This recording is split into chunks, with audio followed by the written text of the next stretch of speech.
What is up, bros? Me, Josh here. Today's video is all about the upcoming rank season. Wargaming just announced the newest rank season. Season 8 is just around the corner. This video is recorded on a Wednesday, and it starts on a Friday. So 2 days until this rank season starts. So get ready, get that captain ready, and get the ships ready to battle. So we're going to go over the best ships per class, in my opinion, and kind of talk about what I think some dark horses and what ships won't be as competitive as the top tier. So we've definitely added some more ships into tier 8 since the last season. It's been 2 seasons. So we had tier 6 last season, tier 7 the season before, and then it's tier 8 before that.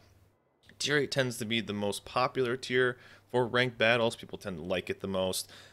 Tier 6 and tier 7 tend to just kind of hit the community a little hard. There's a couple ships I think that kind of rub people the wrong way at those tiers, and tier 8 tends to be the overall most accepted tier. I think a lot of people enjoy playing these ships, and there's a lot of new ships that have added kind of a new mix to it. Now in the past, it was kind of just controlled by Shokakus or the CVs. North Carolinas were basically the battleships with a couple German battleships in there. Bensons were kind of overall this amazing destroyer that basically just stomped on everything. But now there's a couple other things that are going to be a mix. So let's kind of dive right in. And one of the first ones is I'm going to go over destroyers first.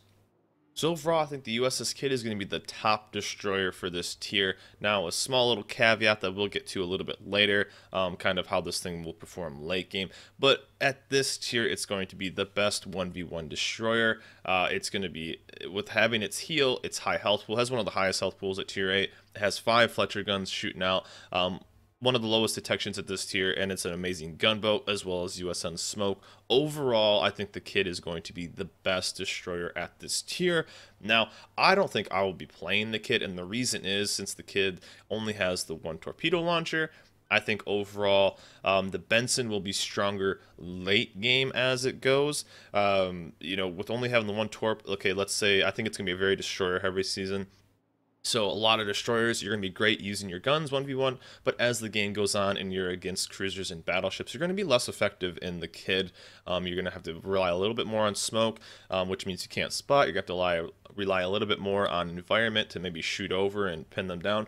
With a Benson, you could then kind of just use torps, or with anything else, Kagero, any Octavoid, Lo Yang, you have those 2 torp bomber or those 2 torp salvos sending out.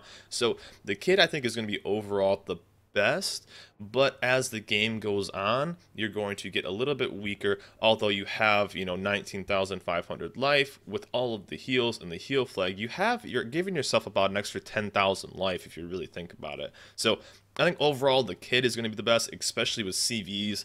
If you if I'll be playing the Benson, which I think is overall the second best, but if there are CVs in queue, I'm switching to the USS Kidd because throw an AA captain on. Sorry, CVs, you're gonna get absolutely obliterated by this thing with AA, and you can kind of just laugh, and you can't get with. You know, they'll never be able to get within range of you. So I'll be running the USS Kidd if there are CVs. Benson overall, which we'll just dive right into right now. Benson overall, it's proven itself as a great destroyer. Good smoke, good agility, insanely strong. I'll be rolling a radio location captain on this thing.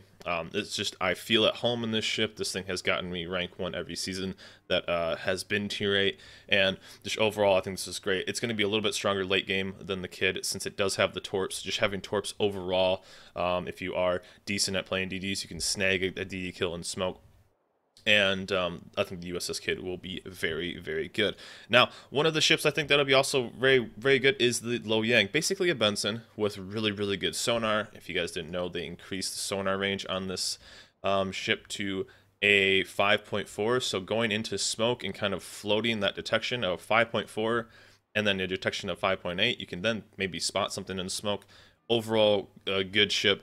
Only 4 guns compared to the Benson's 5, so you are going to lose those gunfights to those guys, but you could be very effective in getting your team that destroyer kill by spotting them in smoke, keeping yourself alive with sonar, and using it both effectively and kind of defensively as well. So Lo Yang, very, very similar. Basically a Benson with sonar with 1 less gun, so overall another really good ship. The Hatsu of last season, so the low detection ship I think that's going to do very well is the Kagero. This is going to be for that torpedo minded destroyer. Lowest detection at the tier. Overall decent guns if you need to use them. Great torps, kind of basically like the best torps at this tier. but really low detection, which will be amazing. You outspot everything by almost half a kilometer, and overall you can just be that spotting destroyer. People who played last season got a lot of success in the Hatsuharu, so because of its low detection. So being able to contest caps, being able to kind of just outspot everything, you're going to give your team that advantage. It's not going to be, you're not going to be, throwing shells all over the place, but IGN shells hit very hard, so you can maybe finish off a destroyer if needed. Kagero is going to be really good. Probably the fourth-ish. It's if you like playing a non-gun boat and playing more of a torp-minded boat, stealthy boat. I mean, Kagero, what else are you going to roll with? My dark horses for this, and I'm going to use kind of both of them very similar, is Akazuki with Inertia Fuse. Highest health pool, although you're a big effing ship. High health pool, great guns. With Inertia Fuse, you will absolutely rip up a destroyer, and you can do a ton of damage. I think the Akazuki is going to be a pretty good choice. One torp launcher is going to be kind of a downside. You are a little bit less detectable. Your detectability is just a little bit higher at 5.9, with a lot of the other one, the Kid, the Benson, and Lil Yang being 5.8, so you will get barely out detected. But you have the torp reload, and the Akazuki, I think, will overall be pretty solid. I'm interested to see how the ship goes. And those guns with Inertia Fuse will absolutely just shred. Absolutely just shred. So if you do get the jump on somebody, you're going to get 2, potentially 3 salvos out before they even know what's going on. And with Inertia Fuse and as a destroyer, that's potentially half their life. So Akazuki, I think, is going to be my dark horse of destroyers this season. I'm interested to see how this thing plays out. It's going to be a very high skill gap because you're going to need to be pretty careful with it because of how unmaneuverable this is basically as a destroyer. And then that brings up the Hirakaze, which I don't have. Another good thing. Basically, you're switching out a turret for an extra torp. And so pretty similar detection. So you have that extra torpedoes, but you lose a gun. So it's a bit of a better mix. Again, it's going to be better late game because of the torpedoes, and kind of interesting. I mean, people who play the Kiev, there's always people that have success in this. I just don't think it's going to be super competitive. You're going to have to do Kiev things. You're not really going to be able to contest caps. You're not really going to be able to do anything too much. But just do Kiev Russian destroyer things, which is just being annoying, lighting things on fire with your really good range. And then, of course, the Ognoy. Ognoy is another one. I'm not sure how it's going to do. I think it's going to be pretty mediocre.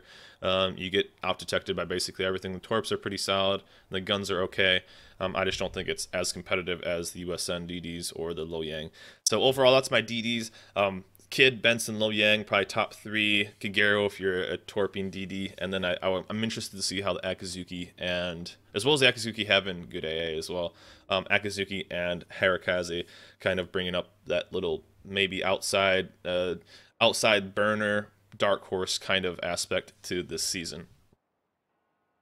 So for cruisers this season, not much has really changed. We've added, I think, only one ship. Some values have changed on this kind of stuff with the New Orleans, but we're going to see very similar stuff. I think it's going to be a pretty tough season for cruisers, since it's going to be, I think the season's going to be very DD heavy, which basically means cruisers are going to be pretty tough to play. It's going to be destroyers with some battleships. I think that's how the mix is going to end up being.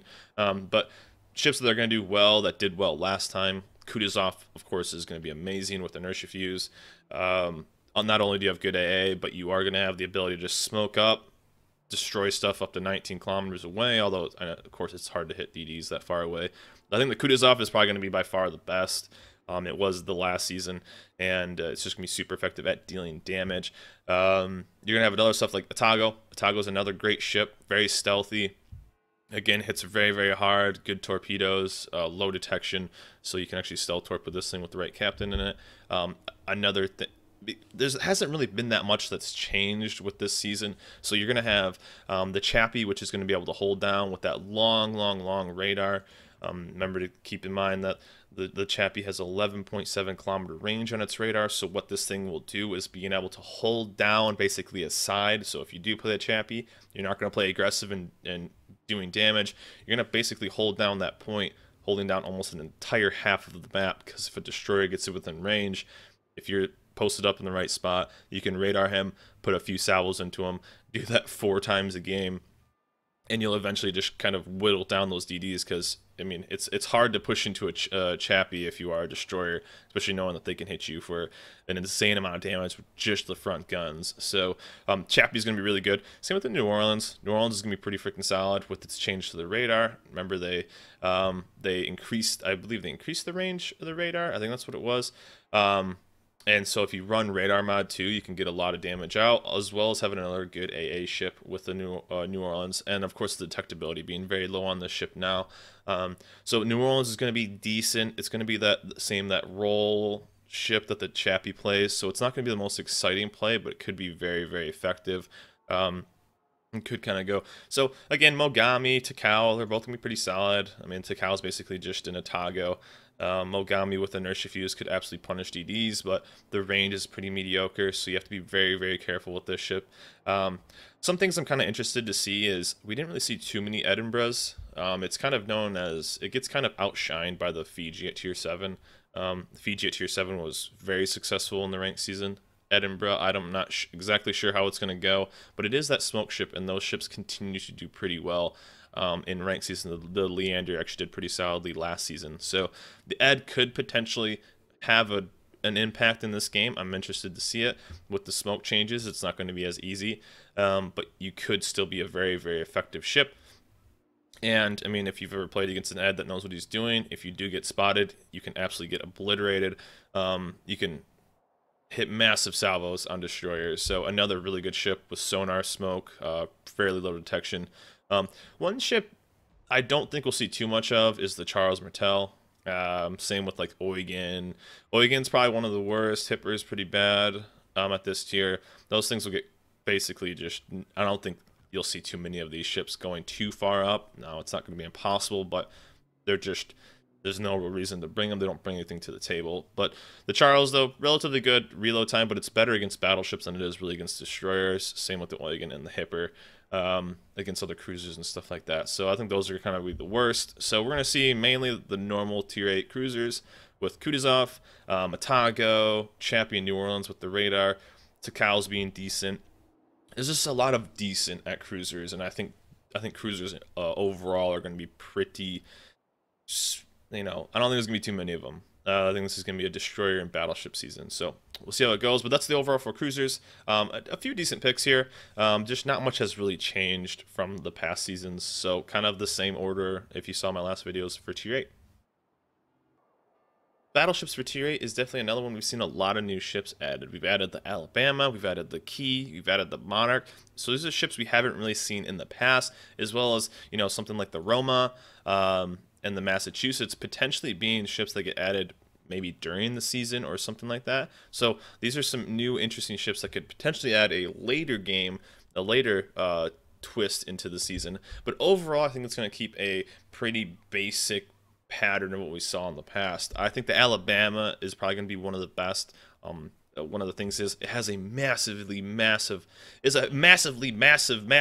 torpedo belt of 50%. So it's going to be the best against destroyers. It's a very small ship compared to the North Carolina, which was one of the strongest last season. I think the Alabama will probably be one of the best ones, since it's just a smaller overall North Carolina, and having a 50% reduction to torpedoes is insanely good. So Alabama would probably be my go-to pick, high AA as well, so if you have any planes, you're going to be able to shoot them out of the sky.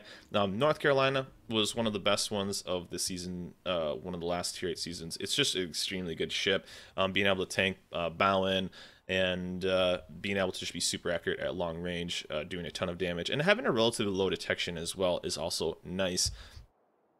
Things that were pretty, you know, they sound a little bit better on paper than they actually are in game, but also saw a lot of success, whereas the Tirpitz and the Bismarck. Now this is going to be completely up. They're very similar ships in general, just one's bringing torps for a bit of an aggressive play, one's bringing sonar with the Bismarck.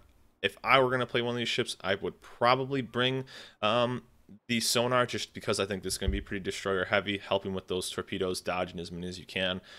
These saw some pretty good success overall. It's just these games tend to be a little bit farther out, and you want as accurate as possible, and German battleships really aren't as accurate at long range, but you do have those secondaries when you need to make that push.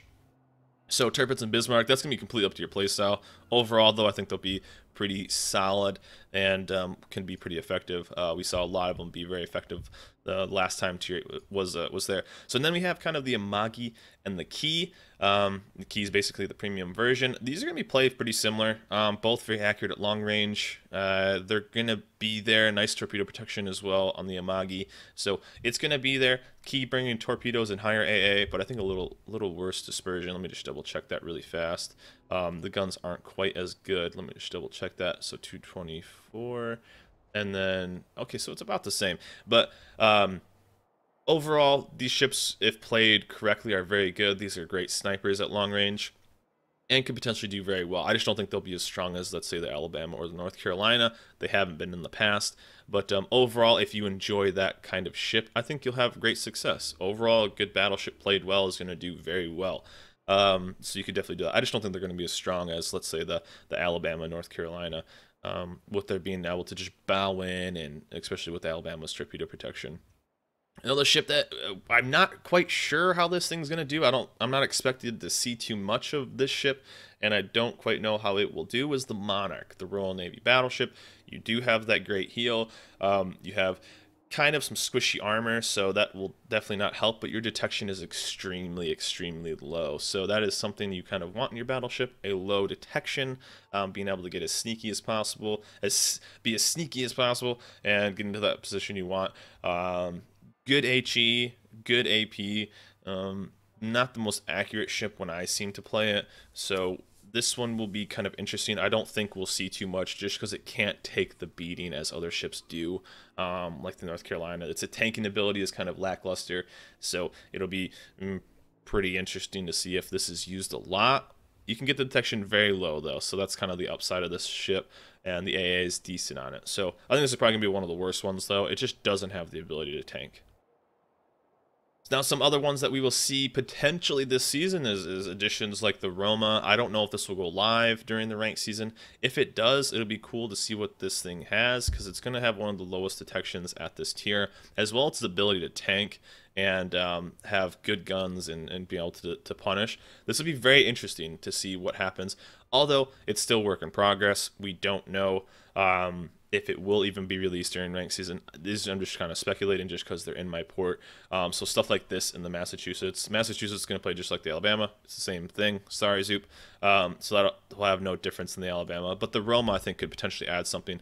Although I don't know if it'll go live. It's just there, so you might as well cover it. And overall, fun ship to play.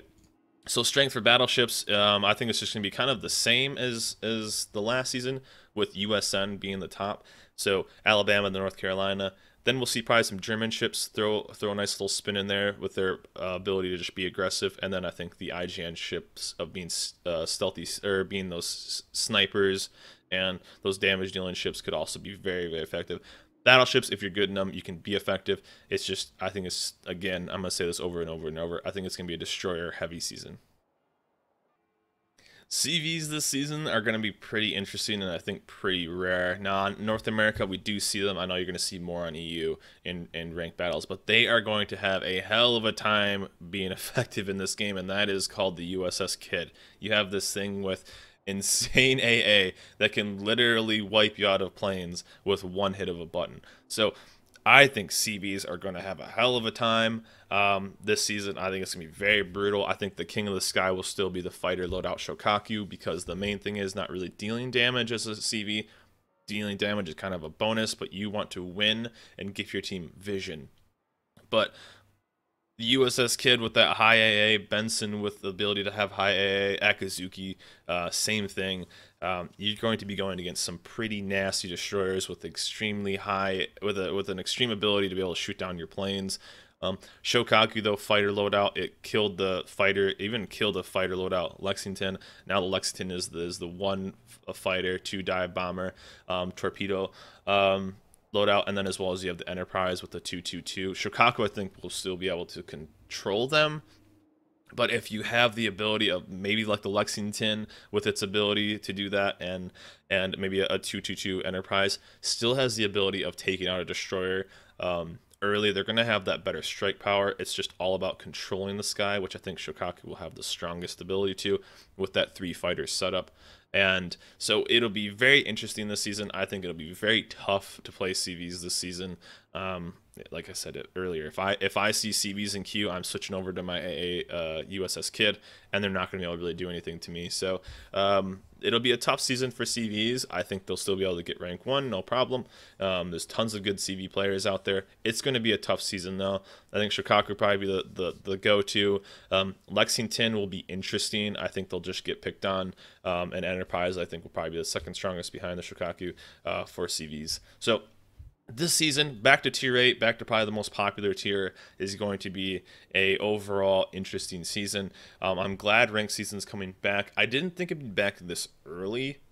We basically just got done with clan battles. You have basically a 4-day break if you played on Sunday for clan battle. So 4 days, and then Friday you're right into rank battles, as well as it being a holiday weekend coming up. Well, this weekend, and I guess getting into it, but with Christmas time right around the corner. So there you go, guys. A quick little overview. As I say quick, I see the recording is pretty long, but just wanted to kind of go over my thoughts on this. Let me know in the comments below what ship you guys are excited to play. If you guys are excited for it to be rank 8 or tier 8, the 8th season. Also, we're going to have a new reward ship after this, because if you got rank 1 every season, you'll have the 7th one. So 3, 5, 7, if they're going to keep that pattern. I assume it's going to be the Salem, which will be kind of cool. You could potentially be the USS Massachusetts. Who knows? So get out there, guys. Get playing ranked. Enjoy it. Get some good prizes, and just overall have fun.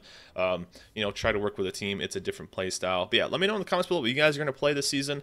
If you guys are going to stick to destroyers, try out cruisers, try out battleships, go for the CV challenge. There you go. Yeah, but let me know in the comments below. Also, let me know if you guys even like playing rank, what you guys think of ranked battles. But that is it for me, guys. A nice little overview of the ships per class and what I think will be the strongest for tier 8. Good luck out there, guys. Remember, like, subscribe, and I'll see you guys next time.